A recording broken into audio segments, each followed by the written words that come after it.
नमस्कार दोस्तों, सुप्रभात, गुड मॉर्निंग। आशा करता हूं आप उठ गए होंगे।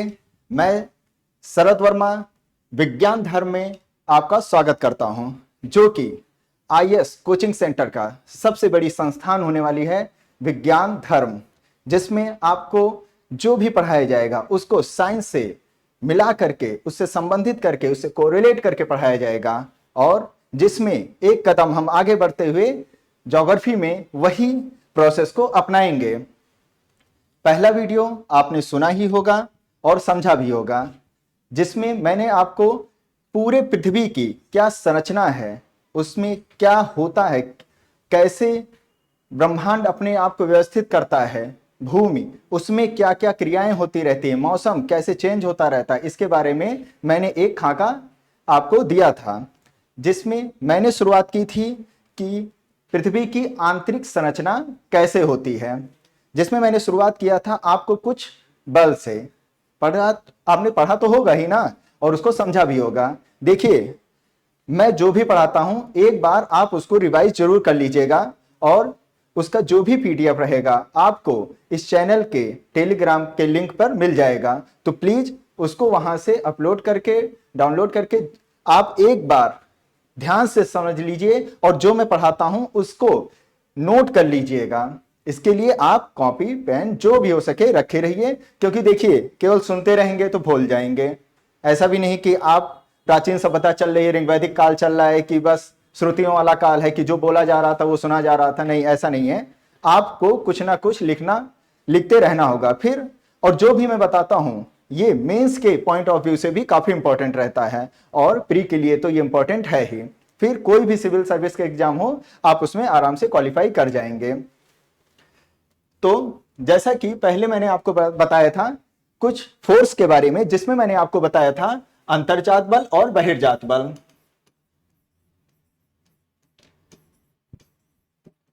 और जिसमें अंतर्जात बल में मैंने आपको पटल विरूपण संचलन के बारे में बताया था। पटल विरूपण संचलन, और इसकी मैंने क्या विशेषता आपको बताई थी? इसकी विशेषता बताई थी कि धीमे धीमे जब पृथ्वी अपने आप में गति कर रही होती है, या उसके चट्टानों में, उसकी परतों में जो क्रियाएं हो रही होती हैं, जो विस्थापन हो रहा होता है, उसके बारे में मैंने आपको बताया था। अंतर्जात बल की वजह से जो धीमी गति से क्रियाएं हो रही होती हैं, तो उन क्रियाओं में एक कारण था पटल विरूपण संचलन बोला जाता है।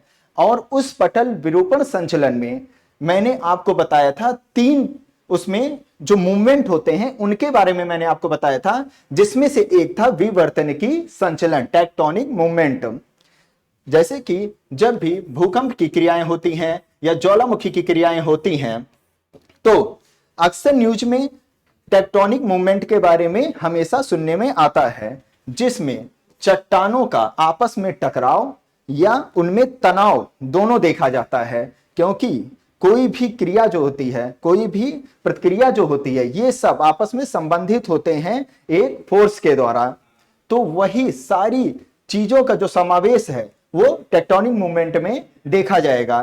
तो टेक्टोनिक मूवमेंट क्या होता है? ये अंतर्जात बल की क्रिया के कारण जो स्थलखंड पर जो प्रक्रम हो रहा है, जो प्रक्रिया हो रही है, उसका पूरा विवरण होता है टेक्टोनिक मूवमेंट, जिसमें मैं आपको बताऊंगा महादेश जनक संचलन और पर्वत निर्माणकारी संचलन। एक बार आप इसका स्क्रीनशॉट भी ले लीजिए ताकि समझने में कोई दिक्कत ना हो।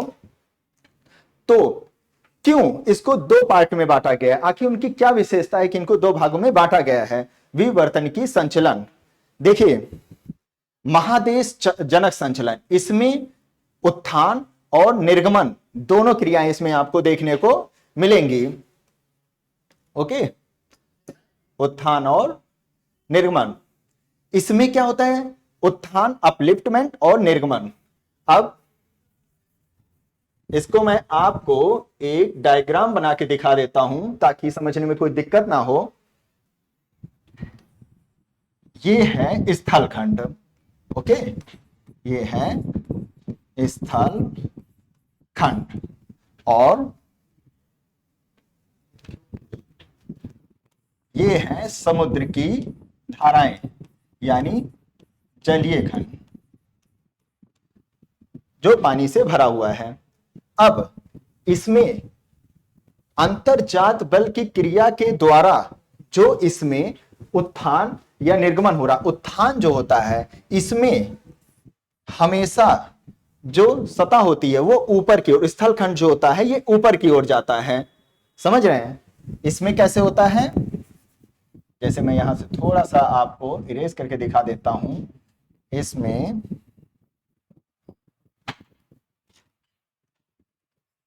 कुछ ऐसे उठ जाएगा और जो जलीय सतह रहेगी वो जो पानी के अंदर डूबा हुआ था, जो अब तक एक तटीय भाग हुआ करता था, अब वो तटीय मैदान के रूप में ले लेगा।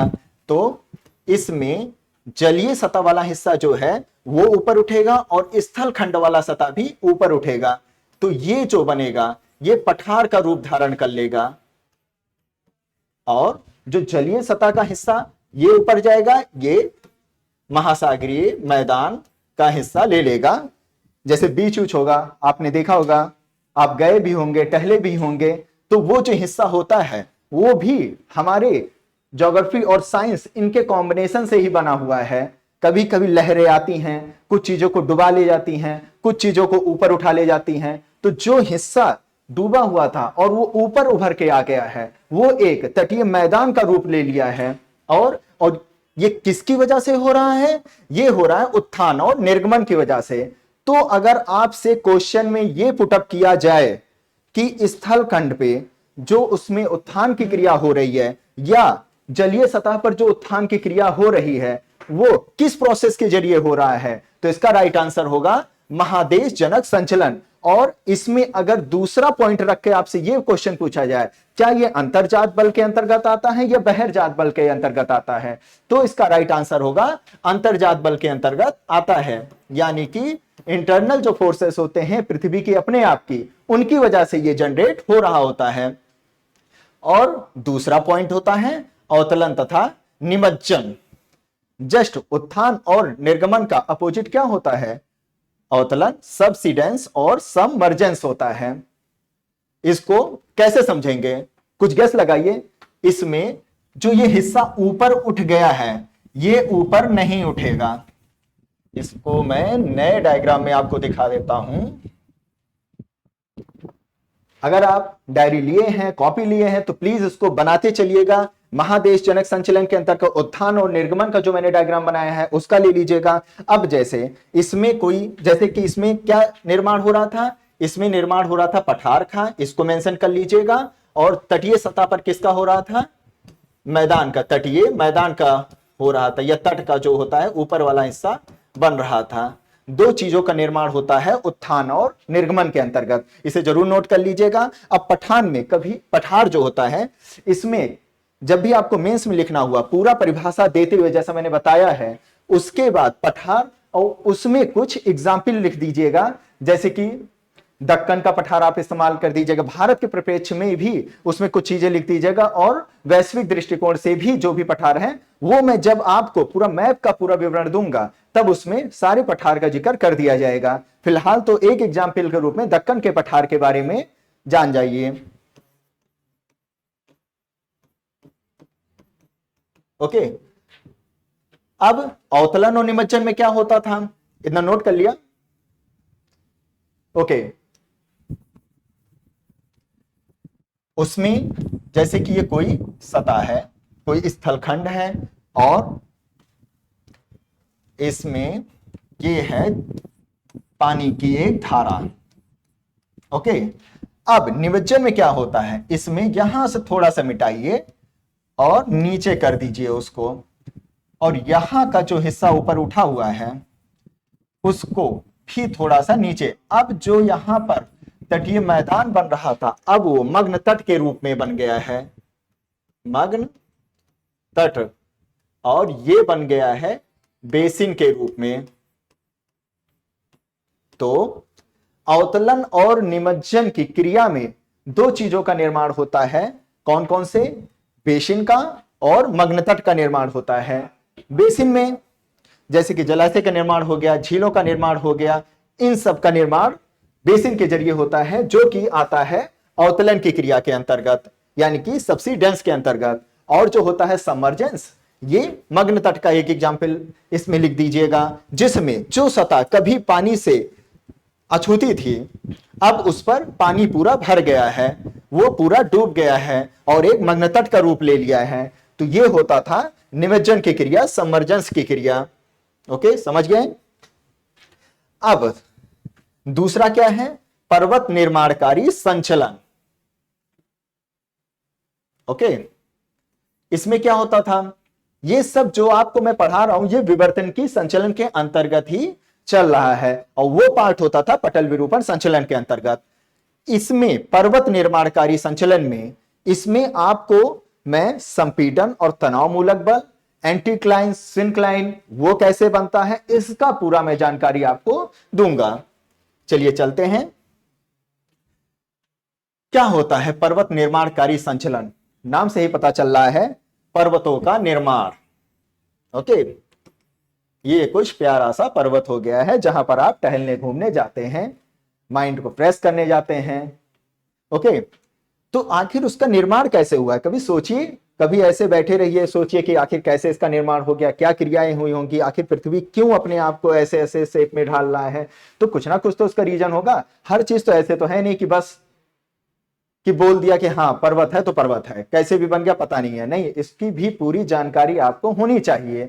हर चीज का जब आप किसी को एक फैक्ट के जरिए बताएंगे तो अच्छी जानकारी उसकी पता चलेगी। अब इसमें पर्वत निर्माणकारी संचलन में, जिसे ओरोजेनिक मूवमेंट भी कहा जाता है, इसमें संपीडन बल, तनाव मूलक बल, दो प्रकार के बल काम करते हैं, कंप्रेशन और तनाव मूलक बल। एकदम जिम में तो आप गए होंगे ना, उसमें जब किसी भी प्रेशर को आप खींचते हैं तो एक तनाव उस पर लगाना पड़ता है, और जब उस पर प्रेशर डाल रहे होते हैं, दोनों को आपस में मिला रहे होते हैं, तो वहां पर आपको एक संपीडन, कंप्रेशन फोर्स का इस्तेमाल करना पड़ता है। तो ये संपीडन और तनाव मूलक बल पर निर्भर करता है पर्वत निर्माणकारी संचलन, और तब निर्माण होता है एक पर्वत का, एक घाटी का। समझ रहे हैं। तो इन सब का जो निर्माण होता है इन्हीं दो फोर्स पर डिपेंड करता है। अब पहले तो मैं बता देता हूं संपीडन बल के बारे में। संपीडन बल कैसे काम करता है, देखिए, यहां से एक फोर्स आया, यहां से एक फोर्स आया, F1 F2। यहां पर ये कोई चट्टाने मान लीजिए, ज्योग्राफी के परिप्रेक्ष्य में यहां पर ये एक चट्टान ये है, एक चट्टान ये है। जब इनमें अब सारी बल लग रहा होता है, यानी कि आपस में आकर के मिल रहे होते हैं, तो वहां पर संपीडन बल कहा जाता है। तो उसे संपीडन बल का नाम लिया जाता है। जैसे कि आप एक कॉपी ले लीजिए या कुछ भी एक पेज ले लीजिए, जैसे कि ये पेज है। ओके, अब इस पर आप प्रेशर डालिए तो ये बेंड हुआ कि नहीं, देखिए ऊपर एक वलन की क्रिया हो गई, फोल्ड हो रहा है ये चीज। और ये चीज किसकी वजह से हो रहा है, ये हो रहा है कंप्रेशन फोर्स की वजह से हो रहा है, और इसी वलन से तैयार होता है आपका पूरा पर्वत। ओके, अपनी कॉपी ना मोड़ने लग जाइएगा, पता चला गलत तरीके से मुड़ गया तो फिर आप सोचेंगे सरस सर की वजह से ऐसा हुआ है, ऐसा मत करिएगा। और उसमें जो उसके स्थलाकृति बनती है, उसमें क्या बनता है, अपनति, एंटीक्लाइन, अभिनति, सिंक्लाइन का निर्माण होता है। एंटीक्लाइन कैसे बनता है, जब कोई चीज फोल्ड होती है तो उसका शेप कैसा बनता है, कुछ पर्वतों को देखे होंगे ना, ऐसे बनता है। डायग्राम तो हर कोई बनाया होगा पर्वतों का, झील, झरनों, इन सब का। तो आखिर उनका जो ये शेप है वो क्यों ऐसा है, उसमें जो ऊपर का ये हिस्सा होता है ये बोला जाता है अपनति या एंटीक्लाइन। ये चोटी, जो किसी पर्वत की ये जो चोटी का शोप जो बनता है, समझ रहे हैं, वो बनता है अपनति या एंटीक्लाइन कहलाता है। इसको याद करने का सबसे अच्छा तरीका बता दूं, ए का शेप कैसा है, एक पर्वत की चोटी जैसा आपको दिख रहा है। तो तो उससे आप समझ जाइएगा कि जो उसका श्रृंग ऊपर का हिस्सा होता है, जो छोटी हिस्से होती है, वो एंटीक्लाइन कहलाता है, और जो घाटी होती है, ये हिस्सा वैली जो तैयार होता है, ये बोला जाता है अभिनति या सिंक्लाइन। अवनति या सिंक्लाइन इसे बोला जाता है।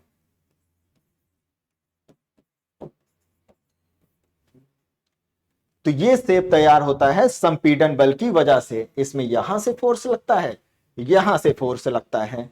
अब मैं आपको इंडिया के परिप्रेक्ष्य में बताता हूं कि कैसे हिमालय का निर्माण हुआ होगा। तो कुछ इसी प्रकार संपीड़न बल से ही हुआ है, क्योंकि इसमें वलन की क्रिया हो रही होती है, यानी कि फोल्ड की क्रिया होती है। अब ये है भारतीय प्लेट, इसे मान लीजिए इधर से आ रहा है भारतीय प्लेट,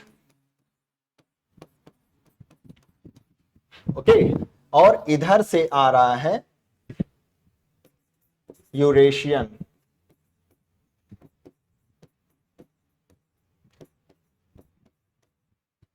यूरेशियन प्लेट।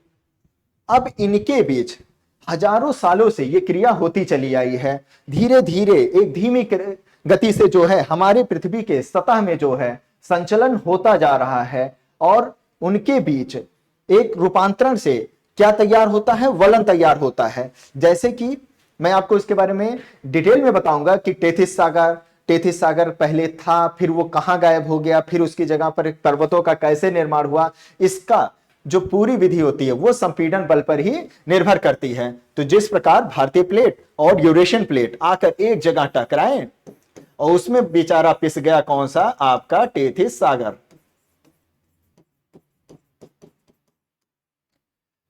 और उसमें अवसाद, गाद, मिट्टी और वनस्पतियों का जितना भी कचरा है सब जमा होते होते एक सेब बन गया हमारे एवरेस्ट का, हमारे पूरे हिमालय का।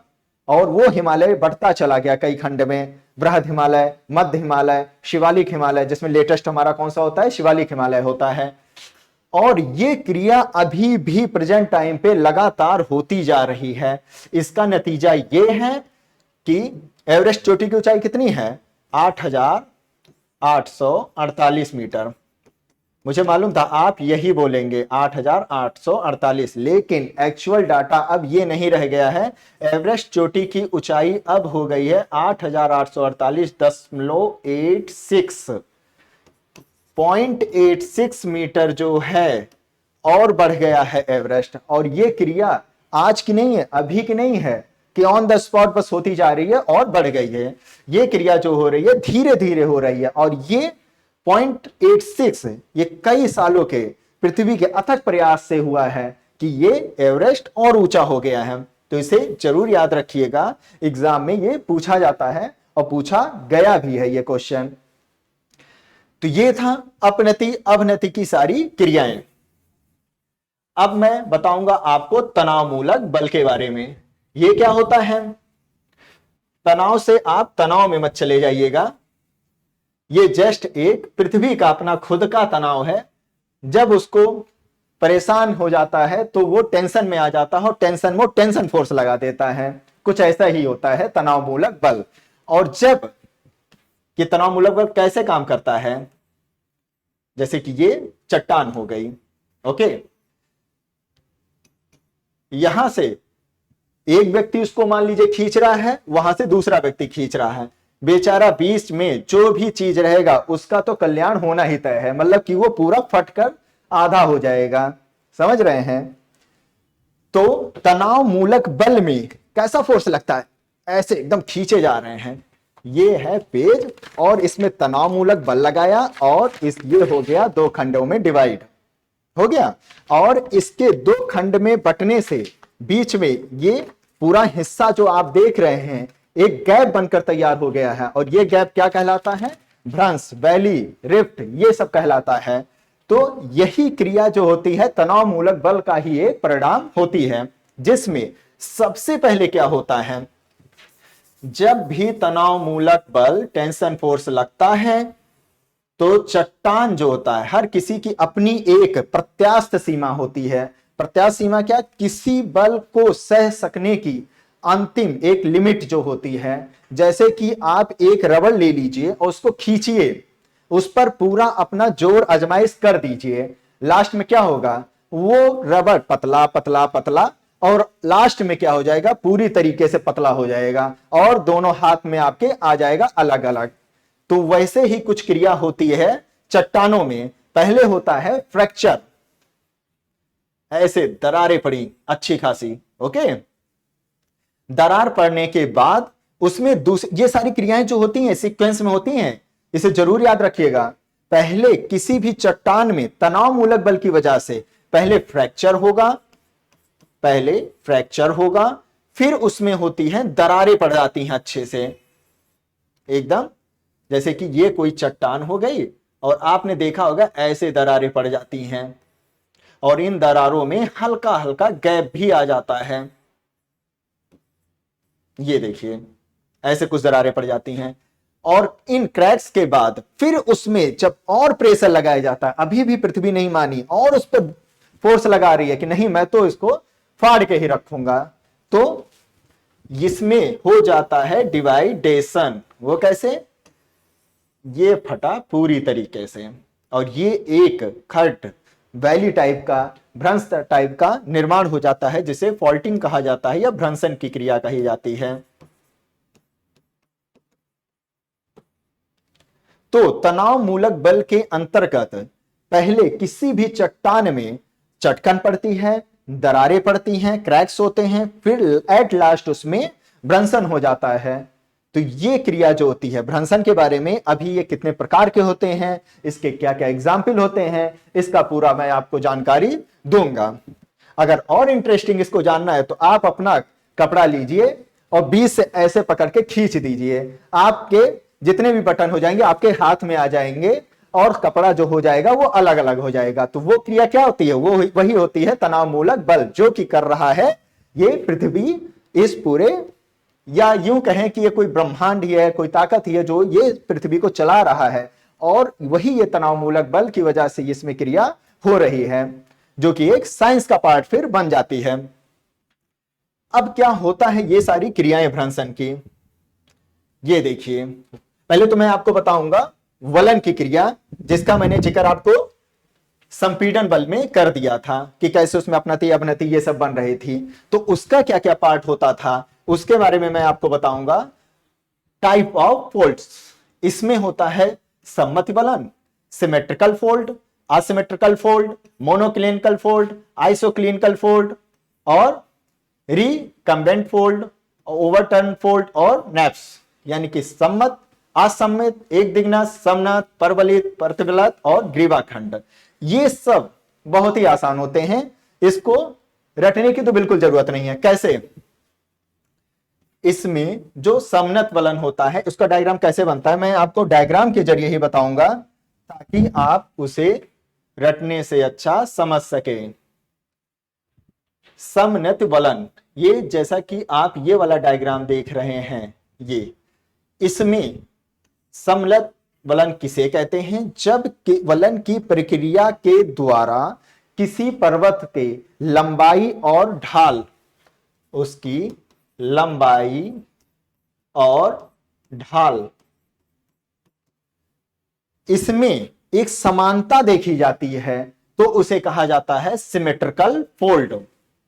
जैसा मैं बोल रहा हूं उसे अगर आप नोट भी कर लेंगे तो ज्यादा सही रहेगा, ताकि परिभाषा लिखने में आपको कोई दिक्कत ना हो। और अगर मान लीजिए कभी कभी क्वेश्चन में यह पूछ लेता है कि उस निम्नलिखित में से उसका क्या ऑप्शन होगा जिसकी ये विशेषताएं हैं कि उसकी लंबाई और उसके वलन में एक समानता देखी जाती है, तो उसका आंसर होगा सममित वलन। और इसका जस्ट अगर अपोजिट पूछ लिया जाएगा तो वो हो जाएगा एसिमेट्रिकल फोल्ड, सममित वलन। तो ये समझ गए ना इसकी परिभाषा। तो इसका कोई एग्जाम्पल गैस करिए। इसका एक एग्जाम्पल मैं आपको देता हूं, जूरा पर्वत। जूरा वो नहीं, महिलाओं के सर पे जूरा जो देखे हैं वो नहीं, उसकी बात नहीं कर रहा हूं। जूरा पर्वत लिख लीजिएगा, ये एग्जाम्पल है सममित वलन का जो कि स्विट्जरलैंड में है। कहां पर है? स्विट्जरलैंड में। इसमें जूरा पर्वत का जो डायग्राम है कुछ ऐसे है टाइप का, एक समानता देखी जाती है, सिमेट्रिकल। ऐसा लगता है कि एक पर्वत दूसरे पर्वत में अपने अक्ष को देख रहा है, वो अपने इमेज को मिरर में देख रहा है। ओके। और दूसरा होता है असम्मत वलन। इसमें ऐसा वलन जिसमें लंबाई और ढाल में एक समानता नहीं देखी जाती है, वो कहलाता है असम्मित वलन या एसिमेट्रिकल फोल्ड कहा जाता है। उसका क्या एग्जाम्पल है? उसका मैं एक एग्जाम्पल आपको देता हूं। इसको पहले मैं हटा देता हूं। ओके। तो असम्मित वलन का क्या एग्जाम्पल होता है उसका, ये यहां पर देखिए डायग्राम आप देख भी रहे हैं। इसके लिए आपको पहले जाना होगा यूनाइटेड किंगडम में, इंग्लैंड में। वहां पर दक्षिण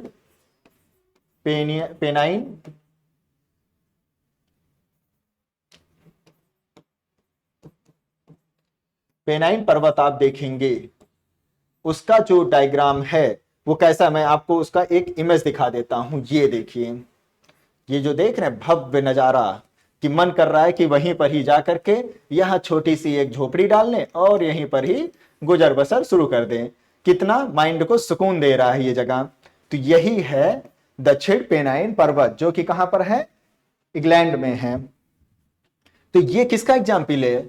इसमें देखिए, इसमें एक समानता नहीं देखी जा रही है ढाल या उसकी लंबाई में, इसमें अलग अलग है। तो ये एसिमेट्रिकल का एग्जाम्पल है।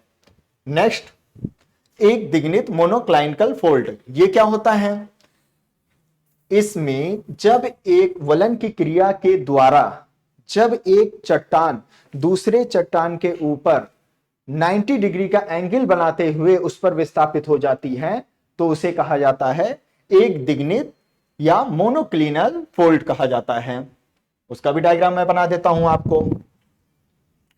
ये है एक चट्टान, ओके, और ये उसके ऊपर दो, इसको मैं थोड़ा आसान वर्ड में दिखा देता हूं। ये देखिए, ये चट्टान ए है और ये जो है दूसरा एक चट्टान है जो कि उस पर कुछ 90 डिग्री का एंगल बनाते हुए उस पर चली जाती है, उस पर बेंड कर जाती है। ओके, ऐसे कुछ। तो ये लगभग 90 डिग्री का एंगल बना रही होती है। ये बी है, बी चट्टान। तो इसे कहा जाता है मोनोक्लाइनल फोल्ड कहा जाता है, एक दिग्नित वलन। इसका क्या एग्जाम्पल है? इसके लिए मैं आपको ऑस्ट्रेलिया ले चलता हूं और ऑस्ट्रेलिया में आपको ग्रेट डिवाइडिंग रेंज का दर्शन कराता हूं। देख रहे हैं कैसे चट्टानें एक दूसरे पर खड़ी हुई लग रही हैं 90 डिग्री पे। यहां से देख लिए, छोटा छोटा यहां पर दिख रहा है, बहुत ही भव्य दर्शन। यहां पर आप झोपड़ी ना बनाइएगा, पता चला कभी भूस्खलन हुआ तो सब नीचे ही चला जाएगा फिर। तो ये है डायग्राम द ग्रेट, जो ऑस्ट्रेलिया में है, डिवाइडिंग रेंज का। वहां पर उसके आप ऑस्ट्रेलिया का, जैसे कि ये है ऑस्ट्रेलिया का सेब, ओके, ये पूरा जो हिस्सा है यही ग्रेट डिवाइडिंग रेंज में आता है। तो ये होता है एग्जाम्पल किसका? एक दिग्नित या मोनोक्लाइनिकल फोल्ड का एग्जाम्पल है। नेक्स्ट है आइसोक्लाइनल फोल्ड। ये क्या होता है? समनत वलन। इसमें जब एक प्रकार का आइसोक्लाइन, इसमें जो होता है एक क्षैतिज तरीके से उसमें देखा जाता है फोल्ड को, मतलब एक समानांतर तरीके से क्षैतिज दिशा में जाते हुए, कि वलन की दोनों भुजाएं जो होती हैं एक दूसरे के समानांतर, समझ रहे हैं, लेकिन क्षैतिज दिशा में जो होता है उनका विस्थापन हो रहा होता है, समानांतर प्लस क्षैतिज दिशा में। कैसे? मैं आपको एक डायग्राम दिखा देता हूं कुछ ऐसे। इसको पहले तो मैं हटा देता हूं। ये देखिए, कुछ ऐसे शेप का बनता है और काफी अटैच्ड होते हैं एक रूप से। ये समानांतर होता है, ये एक दूसरे के, समझ रहे हैं? तो ये होता है एक प्रकार से, ऐसा आपको लगेगा जैसे कि प्रकृति ने जो होता है दीवार खड़ी कर दी है दो चट्टानों के बीच में। एक स्थापत्य कला जैसा आपको दर्शन देगा कि एक चट्टान दूसरे चट्टान के समानांतर क्षैतिज दिखाई पड़ेंगे। ये होता है, इसका क्या एग्जाम्पल होता है? इसके लिए आपको मैं ले चलता हूं शत्रु देश, आपका पड़ोसी देश कौन सा है? पाकिस्तान। वहां पर एक है काला चित्ता, काला चित्ता पर्वत। उसका जो शेप देखेंगे वो आइसो समनत वलन की तरह दिखेगा, आइसो क्लिनल फोल्ड की तरह रहेगा। समझ गए ना? इसमें एक समानांतर जैसा रहेगा, जैसा कि आप मैथमेटिक्स में लगाए होंगे, ये वाला निशान लगा दिया जाता है समानांतर के लिए। ये एक दूसरे के एकदम क्षैतिज दिशा में बने रहेंगे। नेक्स्ट होता है परवलित वलन, रिकॉम्बिनेंट फोल्ड। इसमें भी क्षैतिज डायरेक्शन में ही विस्थापन होगा और इसमें एक चट्टान जो होती है, इसका भी मैं डायग्राम बना देता हूं। इतना नोट कर लिया? इसका एग्जाम्पल था काला चित्ता, उसका मेरे पास डायग्राम नहीं है इस समय। तो नेक्स्ट वाला जो होता है परवलित वलन, उसका कैसा शेप बन जाता है? उसका कुछ ऐसे शेप बनता है।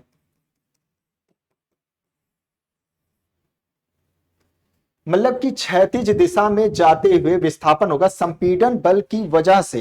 जब क्षैतिज दिशा में चट्टानों का विस्थापन होता है और एक चट्टान दूसरे चट्टान के ऊपर उठती हुई प्रतीत होती है तो उसे कहा जाता है परवलित वलन। जैसे एक चट्टान ये है, संपीड़न बल लग रहा है और एक चट्टान जो है दूसरे चट्टान के ऊपर जो है चढ़ता हुआ जो है प्रतीत हो रहा है। समझ रहे हैं? तो इसमें यही चीज बताई गई है परवलित वलन में।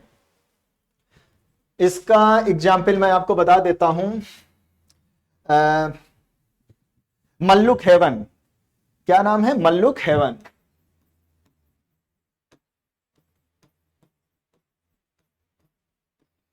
ये कहां पर है? ये है यूनाइटेड किंगडम में।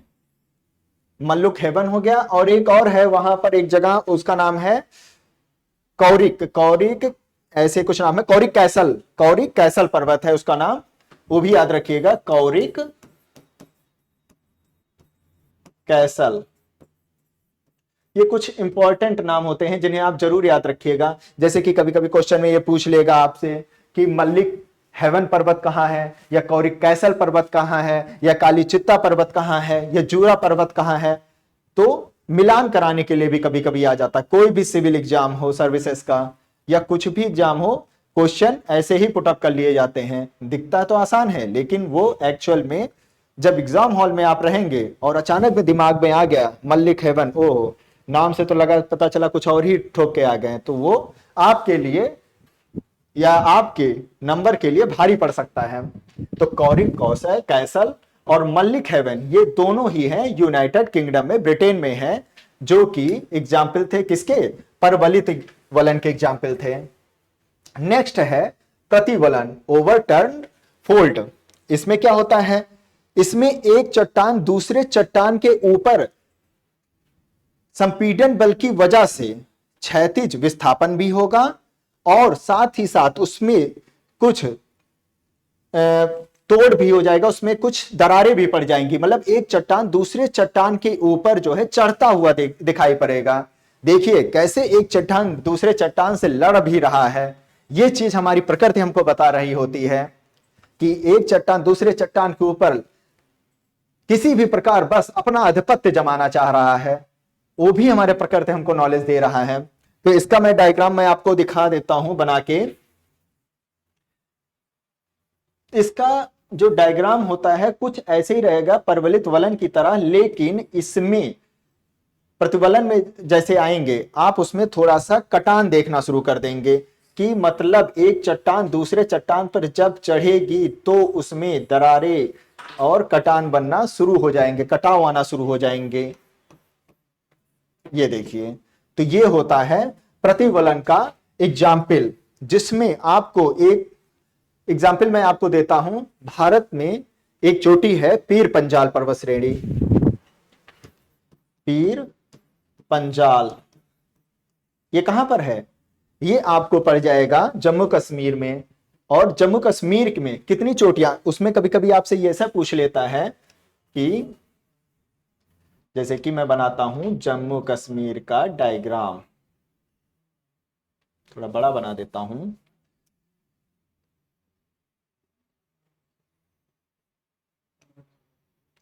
पीओके के एरिया को तो मैं अपना ही मानता हूं,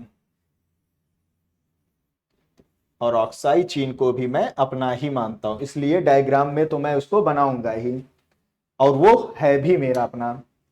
इसमें ऊपर से नीचे की तरफ पर्वत श्रेणियां कैसे फैली हुई हैं, कभी कभी सीक्वेंस में ये क्वेश्चन पूछ लेता है, नॉर्थ टू साउथ या साउथ से नॉर्थ की तरफ पर्वतों को सजाइए, सवारिए, क्रमानुसार व्यवस्थित करिए, ऐसे क्वेश्चन बन के आ जाते हैं। तो मेरा कैसे इसको पढ़ने का एक शॉर्ट फॉर्म है, काल से याद करिए, काराकोरम, ये ऊपर पड़ेगा आपको काराकोरम, लद्दाख, इनको काल से याद करिए। फिर जास्कर और पीर पंजाल, काल जाकर जाल में फंस गया, काल के जाल में फंस गया, यानी काराकोरम, लद्दाख, जास्कर और पीर पंजाल, ये पूरा उसका एक सीक्वेंस होता है। और उसमें जो पीर पंजाल पर्वत श्रेणी होती है उसी का शेप जो होता है वो प्रतिबलन ओवरटर्न फोल्ड की तरह होता है। तो ये जानकारी थी ओवरटर्न फोल्ड के बारे में। नेक्स्ट है ग्रीवा खंड या नेप्स। ये क्या होता है? ग्रीवा गर्दन दबा दिया, काट दिया, एकदम ऊपर चढ़ गया, वो नहीं है। इसमें कुछ प्रतिबलन जैसी ही क्रियाएं हो रही होती हैं, लेकिन उसमें संपीड़न बल इतना ज्यादा हावी रहता है कि संपीड़न बल का जब अधिक प्रभाव पड़ता है चट्टानों पर, तो क्षैतिज दिशा में जब चट्टानों का विस्थापन कुछ इस प्रकार हो कि एक चट्टान दूसरे चट्टान के ऊपर टूट कर कुछ ज्यादा विस्थापित हो जाती है, तो तैयार होता है ग्रीवाखंड या नेपे। इसमें कुछ ऐसे बन जाता है डायग्राम, एक चट्टान ये है और दूसरा चट्टान उस पर जाकर एकदम चढ़ता हुआ प्रतीत होता है। ओके, और इसका सबसे अच्छा एग्जाम्पल है कश्मीर घाटी। इस पर क्वेश्चन आ चुका है। कश्मीर घाटी का निम्नलिखित दिए गए वलन में से छांटिए, तो कौन सा है? समनत वलन पूछेगा, परिवलत वलन पूछेगा, प्रतिवलन या ग्रीवाखंड पूछेगा। तो राइट आंसर, अगर आप पढ़े रहेंगे, वीडियो को समझे रहेंगे आखिर क्यों ऐसा होता है, केवल रट के जाएंगे तो नहीं लगा पाएंगे, क्योंकि एक चट्टान दूसरे चट्टान के ऊपर कुछ ऐसे टूटते हुए जाएगा। देख रहे हैं ना, ये एक चट्टान है, दूसरे चट्टान के ऊपर जो है ऐसे बेंड होता हुआ ऊपर टूटता हुआ चला जाएगा, और वही बनता है कश्मीर घाटी। तो ये थी वलन के प्रकार के बारे में। आशा करता हूं आपने लिख लिया होगा, और नहीं लिखे होंगे तो ये आपके लिए हानिकारक भी हो सकता है, क्योंकि एग्जाम में ऐसे क्वेश्चन पूछे जाते हैं। विशेषता लिखेंगे, ऑप्शन पूछेंगे, और ऑप्शन आपको नहीं आएगा, कंफ्यूज हो गए, समनत, अरे समनत में क्या पढ़ाया गया था, कहां कैसे पढ़ाया गया था। काश एक बार विज्ञान धर्म चैनल कर लिए होते हैं, ध्यान से पढ़ लिए होते हैं, तो उसमें सारे क्वेश्चन मिल जाते हैं हमको सही से। तो कुछ क्वेश्चन ऐसे ही पुटअप कर दिए जाते हैं डायरेक्ट। अगर इसी में मान लीजिए कश्मीर का कोई मुद्दा चल रहा होगा सुर्खियों में, तो कश्मीर के उस मुद्दे के बारे में ना पूछ करके वो आपके उसके स्थलाकृति के बारे में पूछ सकता है, और वो स्थलाकृति बनता है आपका डीप क्वेश्चन, जिसमें बच्चा रोते हुए आता है और कहता है कि बहुत ही डीप क्वेश्चन आ गया है सर, कैसे इसमें पास हो पाऊंगा ज्योग्राफी में, ज्योग्राफी तो बहुत हार्ड सब्जेक्ट है। नहीं, ऐसा बिल्कुल नहीं होता है। हर एक चीज दूसरे चीज पर डिपेंड करती है, और वही बताता है ज्योग्राफी कि मैंने समाहित किया हुआ है सब चीजों को, मेरे अंदर सब हैं, ये अपने आप को पूरा भगवान बैठ समझता है ज्योग्राफी। ये जान लीजिए, इसमें आपको इकोनॉमी, हिस्ट्री, पॉलिटी सब कुछ देखने को मिल जाएगा। अब सोचेंगे पॉलिटी कहां से मिल जाएगा, वो तो वैसे फ्लो में निकल गया है, जरूरत पड़ा तो भी हम बता देंगे जब आपको मैं सामाजिक पढ़ाऊंगा। अब ये था वलन के प्रकार के बारे में। चलते हैं नेक्स्ट। ये डायग्राम मैंने दिखा दिया था। अब ये है भ्रंशन की क्रिया, टाइप ऑफ फॉल्ट। भ्रंश की क्रिया मैंने आपको पिछली वीडियो में दिखाए थे। ये देखिए, तनाव मूलक बल के अंतर्गत टेंशन फोर्स में जिसमें चटकन के बाद क्रैक्स पड़ता है, लास्ट में होता था फॉल्टिंग या भ्रंशन की क्रिया, और उसी के बारे में पूरा डिटेल मैं आपको बताऊंगा टाइप्स उसके कौन कौन से होते हैं, एक होता है नॉर्मल फॉल्ट, दूसरा होता है रिवर्स फॉल्ट, फिर लेटरल फॉल्ट और लास्ट होता है स्टेप फॉल्ट। ये है उसका सुंदर सा डायग्राम। ज्योग्राफी सच में बहुत ही इंटरेस्टिंग सब्जेक्ट है। अगर डायग्राम के साथ इसको समझा जाए तो कभी भी आपको ये बोरिंग लग ही नहीं सकता है। समझ रहे हैं? मैं खुद जब इस पर काफी शोध किया, इस पर मैंने देखा, इसको समझा, कई बुक्स में मैंने इसको देखा, तो मुझे काफी इंटरेस्टिंग लगा। और फिर मैं उसको वीडियो इमेज के जरिए या मैं कहीं जब भी टूर पे जाता था वहां पर जब मैं देखता था तो मैं कोरिलेट हर चीज को एक दूसरे से करता रहा और मुझे उसका एक अच्छा नॉलेज होता चला गया। कहीं मैं मिट्टी अलग देखता था, कहीं रेड मिट्टी, कहीं ब्लैक मिट्टी, तो उसके बारे में मैं सोचता था। चट्टानों को देखता था, किसी पर्वतीय इलाके में अगर मैं जाता था तो वहां के बारे में मैं सोचता था कि उसका निर्माण कैसे हुआ, कोई नदी बह रही है तो वो कहां से बहते हुए आ रही है। तो एक इंटरेस्टिंग टॉपिक सा बन जाता है और काफी गौरवान्वित भी फील होता है कि चलिए कम से कम मालूम तो है कि हाँ, प्रकृति ने कैसे अपने आप को ढाला है, उसका क्या विज्ञान है, क्या साइंस है, कहां से वो छुपा हुआ है, वो सब आपके दिमाग में आता है। और इसमें भ्रंश में मैं वही चीज बताऊंगा, सामान्य या नॉर्मल भ्रंश। इसमें जब तनाव मूलक बल की वजह से चट्टानों में एक अपसारी बल लग रहा होता है, अपसारी ऐसे होता है, अपसारी में दूर जा रहा होता है। तो जैसे कि ये डायग्राम में देख रहे हैं, ये भाई साहब उधर भाग रहे हैं और ये इधर भाग रहे हैं और बीच में ये जो है दरारें पड़ती हुई जा रही हैं, एक गैप बनता हुआ चला जाएगा इसमें, और यही कहलाता है नॉर्मल फॉल्ट, सामान्य भ्रंश। तो कैसे इसको समझेंगे कि जब तनाव मूलक बल की वजह से चट्टानों का क्षैतिज विस्थापन होता है तो उसे कहा जाता है नॉर्मल फॉल्ट, जिसमें दोनों चट्टानें एक दूसरे के अपोजिट जाते हुए प्रतीत होते हैं। और रिवर्स फॉल्ट जस्ट इसका उल्टा होता है, जिसमें चट्टान संपीड़न बल की वजह से हो रहा होता है आपस में, अपसारी बल के संपीड़न बल से आपस में आकर के मिल रहे होते हैं। इसमें कैसे कि चट्टान, एक चट्टान दूसरे चट्टान के ऊपर चढ़ने की कोशिश इसमें करता है। रिवर्स फॉल्ट इसे कहा जाता है, व्युत्क्रम भ्रंश, और उसमें गैप सा क्रिएट होने लग जाता है फिर छोटा सा। ओके, तो ये होता है जस्ट अपोजिट नॉर्मल फॉल्ट का। नेक्स्ट होता है पार्श्वीय भ्रंश या लेटरल फॉल्ट। इसमें संपीड़न या तनाव मूलक बल की जरूरत नहीं पड़ती है। इसमें कोई भी चट्टान जो होता है लेफ्ट राइट कुछ ऐसे, जैसे कि कोई परेड कर रहा हो, ऐसे उसमें होता है। अब मान लीजिए ये चट्टान इधर भाग रही है तो उधर नहीं भागना शुरू कर देगी, और ये चट्टान उधर भाग रही है तो इधर नहीं, ये दोनों एक दूसरे को ऐसे ही घर्षण देते रहते हैं। तो इसमें जो तैयार होता है, जो भ्रंश बनता है, उसे कहा जाता है लेटरल फॉल्ट। ये थोड़ा सा अलग होता है नॉर्मल और रिवर्स फॉल्ट से। नेक्स्ट है सोपानी या स्टेप फॉल्ट।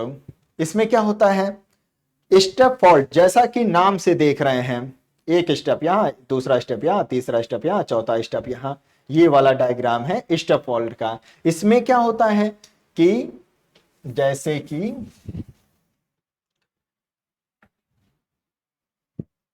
ये आपका एक पूरा समतल मैदान है, यहां पर पेड़ पौधे उगे हैं, अच्छे से घर द्वार बने हुए हैं आपके। ओके, और इसमें जब एक तनाव मूलक बल की या संपीड़न बल की वजह से जब इसमें क्रियाएं होती हैं और उसके परिणाम स्वरूप स्थल खंड में एक विस्थापन होना शुरू हो जाता है, उसमें धसाव आना शुरू हो जाता है, तो उससे जो स्थलाकृति बनकर तैयार होती है वही कहलाती है सोपानी भ्रंश। इसमें क्या होता है, इसमें जैसे कि यहां से टूटना शुरू हुआ, पहले तो ये इतना नीचे जाएगा, फिर और टूटा, फिर वो उतना भी गया और साथ में और थोड़ा नीचे चला गया। देते रहिएगा कैसे उसमें खड्ड बनता हुआ जा रहा है। फिर और इसमें चेंजेस हुआ, फिर वो ऐसे ऐसे ऐसे ऐसे फिर ऐसे ऐसे बनता चला जाता है, और यही कहलाता है सोपानी भ्रंश। कभी आप यूरोप जाइएगा तो राइन नदी जरूर टहल के आइएगा, उसके लिए आपको जर्मनी जाना होगा। तो राइन नदी का शेप जो आप देखेंगे, घाटी का जो वहां का शेप है वो पूरी तरह सोपानी भ्रंश का बना हुआ है और बहुत ही विहंगम दृश्य वो देखने को मिलता है। राइन नदी घाटी का में जो एग्जाम्पल है, ये किसका है? सोपानी भ्रंश का एग्जाम्पल है। ओके, तो ये था भ्रंश के प्रकार, normal fault, reverse fault, lateral fault और स्टेप फॉल्ट के बारे में। नेक्स्ट अब इसके बारे में हम ये जानेंगे कि इनकी वजह से कैसे पृथ्वी में आकृतियों का निर्माण होता है, कैसे घाटी बनती है या कैसे वैली का अलग अलग शेप तैयार हो जाता है, वो पूरा हम जानेंगे इसमें, जिसमें भ्रंश घाटी के बारे में पढ़ेंगे, हॉस्ट पर्वत के बारे में पढ़ेंगे, रैंप के बारे में पढ़ेंगे और भ्रंशोत या ब्लॉक पर्वत के बारे में पढ़ेंगे। इसमें कैसे होता है? रिफ्ट वैली नाम आप जरूर सुनेंगे इसका। रिफ्ट वैली में क्या होता है कि जैसे कि ये एक डायग्राम बना लीजिए आप, पहले तो इसको नोट कर लीजिएगा या स्क्रीनशॉट ले लीजिए आप इसका अच्छे से, फिर एक ऐसा सिंपल सा डायग्राम बनाइए। मैं अभी आपको इसका रियल इमेज भी दिखा दूंगा, पहले मैं आपको शॉर्ट फॉर्म में समझा देता हूं। ये हैं भाई साहब ए चट्टान, ये दूसरे भाई साहब हैं बी चट्टान और ये हैं तीसरे भाई साहब सी चट्टान। इसमें क्या होता है? इसमें ए और सी जो होता है, ए और सी ये क्या होते हैं? ये स्थिर अवस्था में ही बने रहते हैं, लेकिन जो बी होता है वो नीचे चले जाते हैं। समझ रहे हैं? ये नीचे चले गए थोड़ा सा, ये बी वाला चट्टान जो है इसमें नीचे चला जाता है और ये स्टेबल कंडीशन में ही रहते हैं। अब यही जो निर्माण होता है स्थलाकृति, यही कहलाता है रिफ्ट वैली।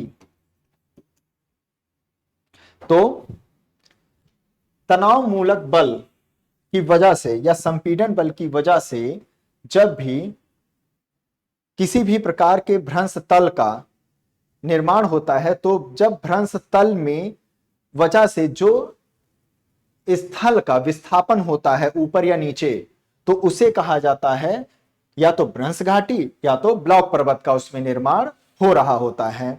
ओके, इसका मैं अगर आपको एक सिंपल परिभाषा के रूप में बताता हूं तो इसको तनाव मूलक बल के द्वारा भ्रंशन की क्रिया से जब भ्रंश तल के सहारे स्थल खंड के किसी भाग का ऊपर या नीचे की ओर विस्थापन होता है, तो ऊपर या उठे हुए स्थलखंड ब्लॉक पर्वत और नीचे जो धंसे हुए स्थलखंड होते हैं उनको क्या कहा जाता है? उनको कहा जाता है भ्रंश घाटी कहा जाता है। तो ये एक उसका एग्जैक्ट डिफिनेशन हुआ। अब इसको मैं दोबारा समझाता हूं। भ्रंश घाटी तो आप समझ गए ना, इसमें जो उसके पड़ोसी होते हैं, जो उससे सटे हुए होते हैं, उनमें चेंजेस ना होकर के बीच वाला जब चट्टान नीचे चला जाता है तो तैयार होता है रिफ्ट वैली। अब मैं बताता हूं रिफ्ट वैली के पहले तो कुछ एग्जाम्पल। रिफ्ट वैली का मैं इंडिया से शुरू करता हूं और पूरे विश्व का भ्रमण कराते हुए आपको ले चलता हूं मैं आपको। ओके, एक मिनट।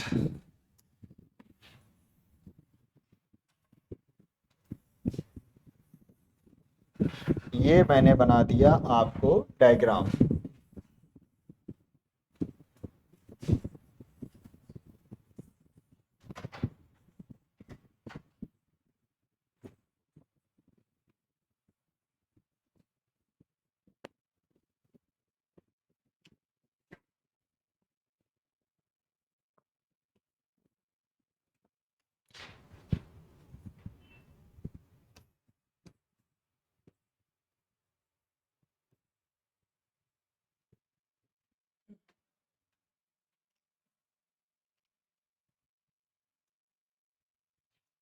ये कुछ हो गया अमेरिका का डायग्राम।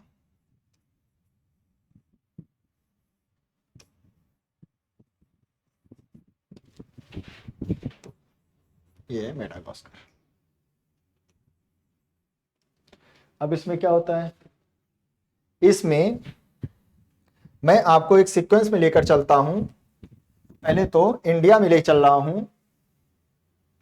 इसमें इंडिया में जो आप देखेंगे, इसमें भ्रंश घाटी का एग्जाम्पल कौन कौन सा है, यहां पर मिलेगा आपको नर्मदा नदी घाटी, ताप्ती नदी घाटी और दामोदर नदी घाटी। ओके, फिर आप चलिए ऑस्ट्रेलिया, यहां पर स्पेंसर की खाड़ी देखने को मिलेगी, स्पेंसर खाड़ी, और साथ ही साथ great dividing range, great dividing range. फिर आप चलेंगे अफ्रीका और यहां पर आपको मिलेगा नील नदी घाटी, और साथ ही साथ जो भ्रंश घाटी है यहां पर सबसे बड़ा ग्रेट रिफ्ट वैली वो देखने को मिलेगा। इसके बाद ये है ग्रेट रिफ्ट वैली, और उसके बाद पूरा हम चले जाएंगे एशिया में, और एशिया में यहां पर इस जगह पर इजराइल के पास आपको मिलेगा डेड सी, और अमेरिका ये रसिया के पास आपको क्या मिलेगा, बैकॉल सागर। और इसके बाद सीधे हम आपको लेकर आएंगे, और पहले सीधे डायरेक्ट यही नहीं आ जाएंगे, हम यूरोप में ले जाएंगे, यहां पर आपको राइन नदी घाटी मिलेगा। फिर उसके बाद सीधे कैलिफोर्निया में ले आएंगे, यहां पर आपको मिलेगा डेड वैली जो कि सबसे गर्म है। तो ये कुछ इस प्रकार भ्रंश घाटी के एग्जाम्पल हैं, और इसके अलावा लाल सागर भी इसका एक एग्जाम्पल है, जो कि अच्छी द्रोणी का रूप में भी जाना जाता है, अच्छी द्रोणी। ओके, तो इस एग्जाम्पल में से कई क्वेश्चन डायरेक्ट पूछे गए हैं, जैसे कि उन्होंने पूछ लिया है अच्छी द्रोणी के बारे में, लाल नदी के बारे में पूछा गया क्वेश्चन है, राइन नदी के बारे में आ चुका है क्वेश्चन, नर्मदा ताप्ती दामोदर घाटी के बारे में भी क्वेश्चन बन चुका है, और ये सब एग्जाम्पल हैं रिफ्ट वैली के। चलते हैं नेक्स्ट पे, हॉर्स्ट पर्वत। हॉर्स्ट पर्वत में कैसा शेप होता है, इसमें जैसे कि ये चट्टान है, इसमें ए और बी ये समतल मतलब कि स्टैंड बाई मोड पे रहेंगे, इनमें कोई भी हलचल नहीं होगी, और बीच वाला जो पोर्शन है ये ऊपर उठ जाएगा, ये सी महोदय जो है ये ऊपर की तरफ चले जाएंगे, तब तैयार होता है हॉर्स्ट पर्वत। और जर्मनी में इसका आपको एक प्यारा सा एग्जाम्पल देखने को मिलेगा हॉर्स्ट पर्वत के रूप में, यहां पर जर्मनी में ये होता है हॉर्स्ट पर्वत का एग्जाम्पल। फिर चलते हैं रैंप घाटी में। रैंप घाटी का कैसा शेप होता है, रैंप घाटी में इसमें कुछ इस प्रकार की चट्टान होंगी, और ए बी सी, इसमें जो ए और सी रहेंगे इसमें हलचल होगी, लेकिन बी पोर्शन जो रहेगा वो स्टैंड मोड में रहेगा, यानी कि ए पोर्शन जो है और सी पोर्शन ये ऊपर उठ जाएंगे, और B portion as it is अपनी जगह पर बना रहेगा और एक वैली की तरह वो दिखना शुरू हो जाएगा। तो यही कहलाता है रैंप वैली। इसका सबसे अच्छा एग्जाम्पल कौन सा है, इसके लिए मैं आपको इंडिया में लेकर आता हूं दोबारा। इंडिया में इसका सबसे अच्छा एग्जाम्पल है रैंप घाटी का ब्रह्मपुत्र नदी। ब्रह्मपुत्र नदी घाटी का जो पूरा एरिया है, जो कि मानसरोवर के पास से आता हुआ ये हमारे इंडिया में प्रवेश करता है, ये है रैंप वैली का एग्जाम्पल। फिर चलते हैं भ्रंशोत या ब्लॉक पर्वत में। उसमें क्या होता है, उसमें ए बी सी ये तीन चट्टानें हैं, और इसमें बी जो है स्थिर अवस्था में रहेगा, स्टैंड बाई मोड पे बना रहेगा, लेकिन बी जो है स्टैंड बाई मोड पे बना रहेगा, लेकिन ए और सी जो होता है वो नीचे की ओर आ जाते हैं, जिसकी वजह से जो ऊपर वाला हिस्सा रहेगा वो ब्लॉक पर्वत कहलाता है। ये जो है ब्लॉक पर्वत कहलाता है। और जो हॉस्ट पर्वत था, इसमें दो डायग्राम आपको बनेगा। एक हॉस्ट पर्वत बनता है जो कि ऊपर उठा हुआ होता है, अभी मैं डायग्राम में दिखा देता हूं, और जो नीचे धंस जाता है उसे गैबन बोला जाता है। तो ये तैयार होता था हॉस्ट पर्वत में। तो ब्लॉक पर्वत का कौन कौन सा एग्जाम्पल है? ब्लॉक पर्वत का एग्जाम्पल मैं आपको दिखा देता हूं। इसमें आपको इंडिया ले आता हूं। सतपुड़ा पर्वत, सतपुड़ा पर्वत जो है ये एक प्रकार का ब्लॉक पर्वत का एग्जाम्पल होता है। और इसके अलावा मोस्ट इंपॉर्टेंट जो हमेशा पूछा जाता है वो जर्मनी का है। जर्मनी का कौन सा है? ब्लैक फॉरेस्ट पर्वत। और इसके अलावा आपके शत्रु देश पाकिस्तान में भी एक है सॉल्ट रेंज, सॉल्ट रेंज के नाम से। तो ये जो एग्जाम्पल है ये किसके किसके एग्जाम्पल होते हैं? ये होता है। और इसके अलावा आपको यूरोप में भी एक मिल जाएगा वॉशेस पर्वत जो कि फ्रांस में है। फ्रांस में वॉशेस पर्वत के रूप में मिल जाएगा। तो ये एग्जाम्पल था भ्रंशोत पर्वत का। तो याद हो गया ना? भ्रंश घाटी का कौन कौन सा एग्जाम्पल था? सिंपल, रटने की जरूरत नहीं, एक सीक्वेंस में चलिएगा। भ्रंश घाटी में इसमें नर्मदा, ताप्ती, दामोदर था। सीधे आइएगा आप ऑस्ट्रेलिया में स्पेंसर खाड़ी, वहां आपको मिलेगा। फिर आप चले जाइएगा अफ्रीका में जहां पर नील नदी मिलेगा और ग्रेट रिफ्ट वैली देखने को वहां पर मिलेगा। फिर उसके बाद सीधे चले आइएगा डेड सी आपको देखने को मिलेगा जो कि सबसे गहरा है, जो कि इजराइल के पास आपको देखने को मिलेगा। और फिर डायरेक्ट आप आइएगा यूरोप में, वहां पर राइन नदी मिलेगा। और फिर सीधे चले जाइएगा डेड वैली में जो कि कैलिफोर्निया के पास है यहां पर। ये था भ्रंश घाटी का। हॉस्ट पर्वत का एग्जाम्पल क्या बताया था मैंने? हॉर्ज पर्वत बताया था जो कि जर्मनी में ही आपको देखने को मिलेगा। रैंप घाटी का क्या एग्जाम्पल बताया था? ये ब्रह्मपुत्र नदी घाटी का जो क्षेत्र था ये रैंप घाटी का था जो कि भारत में देखने को मिलेगा। और भ्रंशोत पर्वत या ब्लॉक पर्वत का कहां पर मिलेगा? इसका मैंने बताया था जर्मनी में ब्लैक फॉरेस्ट, फ्रांस का वॉशेस पर्वत, और सतपुड़ा इंडिया में, और सॉल्ट रेंज जो है पाकिस्तान में। यह था एग्जाम्पल ब्लॉक पर्वत का। अब इतना तो आपको समझ में आ ही गया होगा। चलते हैं नेक्स्ट पॉइंट पे। यह है डायग्राम कुछ, यह है great rift valley. Great rift valley आज भी, अभी भी प्रेजेंट टाइम में इसमें जो है विभाजन हो ही रहा है। जो भी भूगोलवेत्ता हैं उन्होंने ये देखा है, इस पर शोध हुआ है और उसमें ये दिखा है कि अभी भी ये उत्तर की तरफ जो है इसमें रोज मतलब कि विस्थापन हो ही रहा है। कुछ हिस्सा दक्षिण की तरफ जा रहा है, कुछ उत्तर की तरफ जा रहा है, क्योंकि भारत भी कभी अफ्रीका का ही एक पार्ट होता था। जो भी उसका दक्षिणी हिस्सा है, प्रायद्वीपीय पठार है, वो यहां पर कहीं पर जुड़ा हुआ था अफ्रीका के। वहां से टूटता हुआ कई हजार सालों में जाकर के वो एशिया में कनेक्ट हो गया। लेकिन अभी भी वहां पर इन इलाकों में चटकन, दरार और भंसन सब हो रहा है। और एक समय देखिएगा 1000 साल के बाद उसका इतना हिस्सा कट के कुछ उत्तर की तरफ चले जाएंगे, कुछ दक्षिण की तरफ चले जाएंगे। वो डिपेंड करता है कि कैसे पृथ्वी का जैसा घूम रहा है, जो इक्वेटर है उसके ऊपर जो पड़ जाएगा वो आगे भाग जाएगा और बाकी नीचे आ जाएगा। क्योंकि कभी ऑस्ट्रेलिया भी जो है उसमें ही अटैच था, वो नीचे होता हुआ चला आया है। तो ये जो एग्जाम्पल है ये रिफ्ट वैली का एग्जाम्पल है। और ये देखिए हॉस्ट पर्वत और ग्रेबन, जो हिस्सा ऊपर उठा हुआ दिखता है ये हॉस्ट पर्वत है, जर्मनी वाला हॉर्ज पर्वत, और ये जो नीचे रहता है वो ग्रेबन कहलाता है। ये था रैंप घाटी का, ब्रह्मपुत्र नदी घाटी का जो मैंने आपको बताया था। देखिए इसमें ये अगल बगल वाले ऊपर उठ गए हैं और बीच वाला पोर्शन एज इट इज बना हुआ है उसमें। और ये था ब्लॉक पर्वत जिसमें ए और बी जो है ये नीचे आ गए हैं, जिसमें सी जो है वो एज इट इज अपनी जगह पर बना हुआ है, जिसकी वजह से वो उठा हुआ एक पर्वत ब्लॉक पर्वत के रूप में दिखाई पड़ रहा है। तो अच्छे से इसे समझ जाइएगा। चलते हैं नेक्स्ट पॉइंट पे। नेक्स्ट पॉइंट है, ये डायग्राम था, इसमें जैसे कि आप देख रहे हैं नर्मदा नदी घाटी, सतपुड़ा पर्वत रेंज ये सब, और ताप्ती नदी घाटी, दामोदर नदी घाटी का पूरा क्षेत्र, यहाँ पर ब्रह्मपुत्र का पूरा क्षेत्र। तो इसके लिए ये मैप मैंने यहाँ पर लगाया हुआ है। नेक्स्ट पॉइंट, अनाच्छादन बहिर्जात बल। ये है लास्ट पॉइंट आज का, बहिर्जात बल।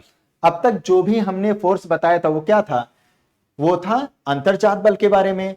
कुछ क्रियाएं मौसमी क्रियाओं से होते, वायुमंडल क्रियाओं की वजह से होती हैं, जिसमें एक होती है अनाच्छादन की क्रियाएं, डिनोडेशन। तो डिनोडेशन में क्या होता है कि जब बहिर्जात बल की वजह से पृथ्वी के क्षैतिज परिवर्तन के द्वारा उसमें जो अपर्दन होता है और अपर्दन के फलस्वरूप जो विस्थापन होता है, उनका जो कटाव होता है, उससे तैयार होता है अपक्षय, अपर्दन और बृहद संचलन की क्रियाएं। उसमें जो है अनाच्छादन की क्रिया में क्या क्या होता है, डिनोडेशन प्रोसेस में, उसमें अपक्षय वैदरिंग की क्रिया होती है, अपर्दन की और बृहद संचलन की क्रिया होती है।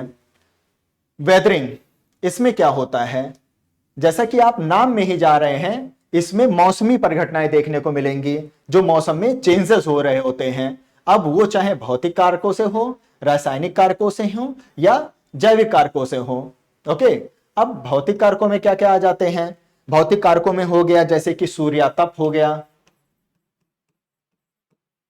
ओके, ताप हो गया जो भी उसका, या पाला पड़ना होता है, ये सब उसमें आ जाते हैं। ये सब फिजिकल कंडीशन में होते हैं। इनकी वजह से जो परिवर्तन हो रहा है, जो चेंजेस आ रहे हैं, जो अपर्दन हो रहा है, उसका पूरा विवरण इसमें होता है। अपक्षय जो हो रहा है उसका पूरा विवरण इसमें बताया जाता है। और एक होता है रासायनिक, केमिकल। इसमें क्या क्या होता है, इसमें जैसे कि जो अपचयन की क्रिया होती है या ऑक्सीकरण की क्रिया जो होती है, ये क्रियाएं जो होती हैं केमिकल कारकों में आ जाते हैं, रासायनिक कारकों में ये फैक्टर्स में आ जाते हैं। और जैविक में क्या क्या होते हैं, इसमें जब जीव जंतुओं की वजह से, मानव हो गए या वनस्पति हो गए, पेड़ पौधे हो गए,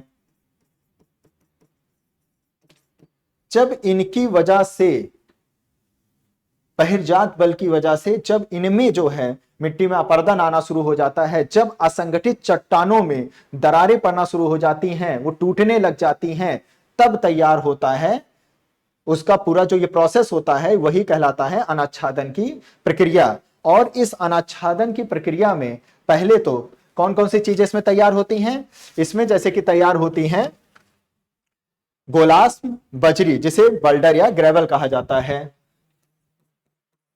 गोलास्म, फिर बनता है बजरी। गोलास्म में जैसे कि बड़ा चट्टान कोई रहता है, जब वो छोटे चट्टानों में टूटता है तो वो बजरी कहलाता है। फिर टूटता है सैंड, फिर होता है सिल्ट, फिर होता है क्ले। तो ये कुछ इस प्रकार जो है इसमें टूटता है, जिसमें ये बेल्डर और ये ग्रेवल कहलाता है। अब इसमें जो सैंड, सिल्ट और क्ले होता है, यही कहलाता है मड।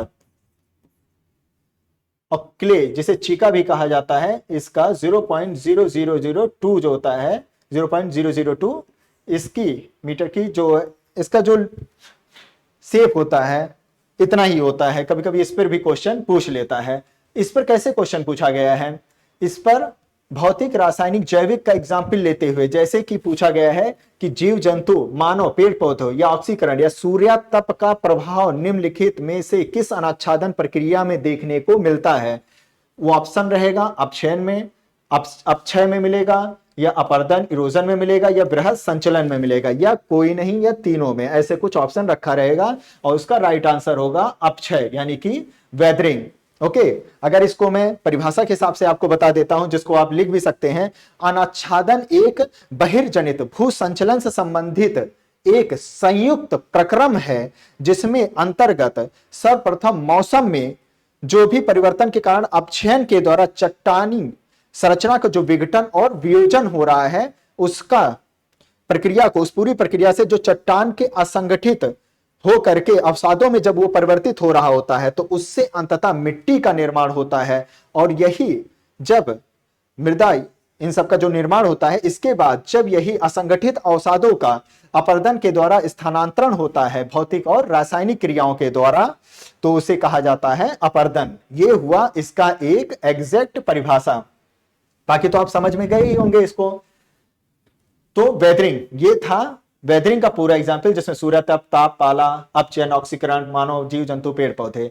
दूसरा एक प्रोसेस होता है इरोजन या अपर्दन। इसमें क्या क्या होता है? इसमें स्लाइडिंग, स्लंपिंग, फॉल और फ्लो होता है।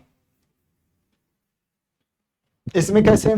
जैसे मैं डायग्राम दिखा देता हूं, आप एक सीढ़ी के शेप का एक बना लीजिए।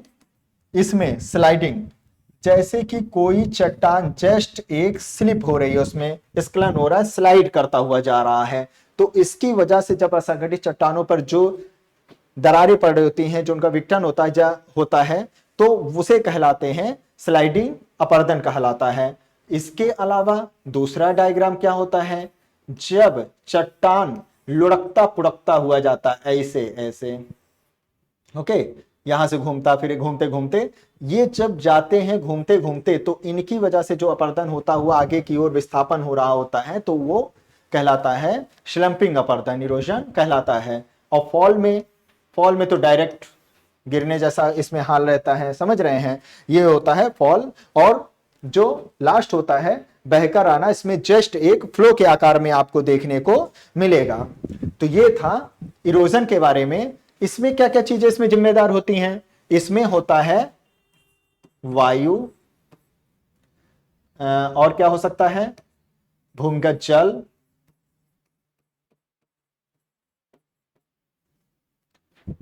और इसके अलावा नदी हो सकता है, नदियों का जो धाराएं होती हैं, नदियां, ये सब जो होते हैं, इनकी वजह से जो भी डिनोटेशन की प्रक्रिया होती है वो अपर्दन की श्रेणी में रखी जाती है। और लास्ट और नेक्स्ट है बृहद संचलन, मास मूवमेंट। इसमें आपको ग्रेविटेशनल फोर्स जैसा असर देखने को मिलेगा। वो कैसे? मास मूवमेंट में इसमें अपर्दन के बाद, ये अपर्दन से इसका कुछ ज्यादा इसको लेना देना नहीं होता है, जब बहुत ही बड़े आकार में कोई चट्टान टूटता हुआ जाता है, तो वो अपने साथ साथ अपने नाते रिश्तेदार, भाई बहन और दोस्तों को भी साथ में लेते हुए जाता है। ये गया यहां टूटा, टकराया, यहां पे थोड़ा सा मतलब कि कटाव आया, उसके बाद यहां पर थोड़ा कटाव आया, और यही कटाव धीरे धीरे एक बड़ा अपर्दन का रूप ले लेता है, और यही अवसाद के रूप में आगे चल के मिट्टी में या तो नदियों में जमा हो जाएगा, या तो वो जाकर के डेल्टा का रूप धारण कर लेगा। तो ये नदियों के सहारे जो है ये लगातार बहता रहता है। तो ये जानकारी थी बहिर्जात बल के बारे में, जिसमें अनाच्छादन की प्रक्रिया होती है, जो कि एक ऐसा प्रक्रम होता है जिसके अंतर्गत मौसम के परिवर्तन के द्वारा जो है उसमें विघटन और वियोजन होता है, और चट्टानों का जो है गोलास, बजरी, सैंड, सिल्ट और क्ले के रूप में जो होता है उसका टूटना होता रहता है। तो बाकी मैंने आपको इसकी पूरी जानकारी दे ही दी है, नोट कर लीजिए, इसे अच्छे से समझ भी गए होंगे। इसका पीडीएफ आपको टेलीग्राम पे मिल जाएगा। आशा करता हूं आपको ये वीडियो अच्छा लगा होगा, स्वस्थ होंगे, खुश होंगे। जितना ज्यादा स्वस्थ रहेंगे, अगल बगल की चीजों को आप देखते रहेंगे, उसी प्रकार आप ज्योग्राफी को अच्छे से समझ सकते हैं। तो इसी के साथ मैं शरद वर्मा आपसे विदा लेता हूं। नमस्कार और धन्यवाद।